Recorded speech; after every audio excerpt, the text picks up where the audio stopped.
guys, welcome back to Embers and Ash. My name's Ashley, if you didn't know, and today I'm starting a new series for you guys where I go room by room with you and go over 10 items or areas that you can declutter in those rooms. I'm really excited about this because obviously I love decluttering, and I thought it would be fun to do a series where I go over your whole house but in different segments and just give you some inspiration and ideas of areas that you might be forgetting when you go through your decluttering. I wanted to start with the kitchen because it can be one of the most cluttered areas in your home, and I felt like starting with kitchen, so that's why we're here. So the first area that you should declutter in your kitchen is the utensil holder by your stove. And I know you have one because everyone has one. You might not, but you probably do. It's just like a social norm to have a little container with some utensils for cooking right beside your stove. I had one for 2 years and didn't even think I don't need that there. Unless you don't have a place for the rest of your utensils. Like if all of your cooking utensils are in that jar by your stove, by all means keep it. But if you have a drawer where you keep all your cooking utensils, then you don't need a second location for your utensils. So just get rid of that jar, donate it, give it to a friend, and put all those utensils in your drawer where you keep the rest of them. The second thing to declutter is any freezer burnt food you have in your freezer. I am guilty of forgetting to go through my freezer every once in a while and clear it out, but often you will find freezer burnt food that is just taking up space, and specifically like I have a small freezer, so I cannot be taking up space with food that I can't eat. So just a friendly reminder, go through your freezer and take out food that is not edible. The third suggestion is to go through your dish rags and hand towels. I know that I'm guilty of collecting hand towels over the years because you can get the mentality of you can never have enough rags and towels, which is true, but you might get to the point where your drawer is like overflowing with towels and dish rags and you don't need that many, so you should just get rid of some of them. My next tip is to assess all the appliances in your home and really analyze whether or not you need them all, specifically if you have any single-use appliances. Those can be really brutal for taking up space in your home, and if they're only serving one purpose, I tend to question, is it even worth it?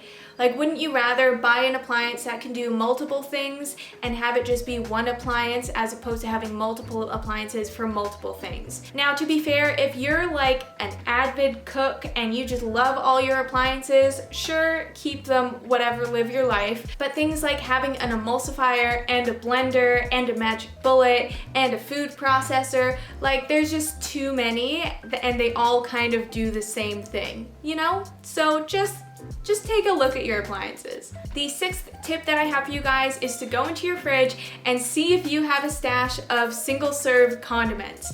I know that most people do, I know that I do, because when you get takeout and they give you the little soy sauces or the little ketchup and the mustard, you don't want to throw it out because it's wasteful, but over time you just accumulate so many of them and it can create so much clutter in your fridge, and especially because it's a group of like loose items, it can be very cumbersome and messy. So, and I don't want to just say like throw them all out because that's wasteful, but at least like put them front and center in your fridge so that you can mentally be like, I need to go through these because I have way too many, and just be intentional about using them and declutter by consuming them.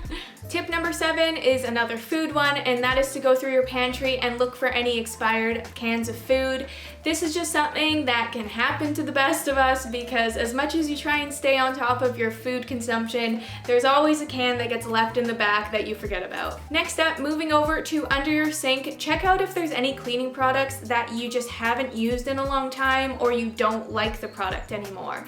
An example is I don't use any products that have artificial scents or colors, so any previous cleaning products that I bought with those ingredients, I'm not gonna use.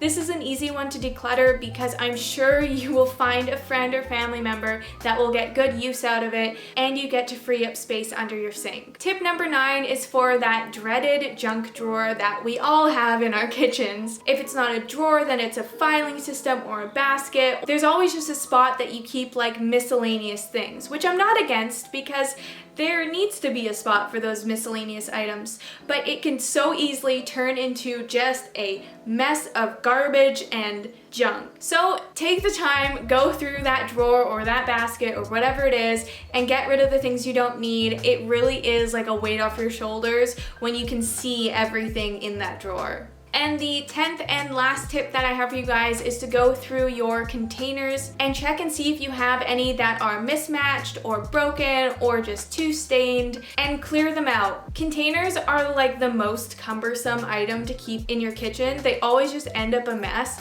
So really try and reduce it down to the ones that you only use so that that area can just stay better organized. So those are the 10 tips I have for you guys to declutter your kitchen. I hope you liked it, and I hope you're excited for the next rooms in your home that I will be addressing. I will link the playlist here. As I upload these videos, you can check out the whole series. Thank you guys so much for watching, and I'll catch you in the next one. Bye!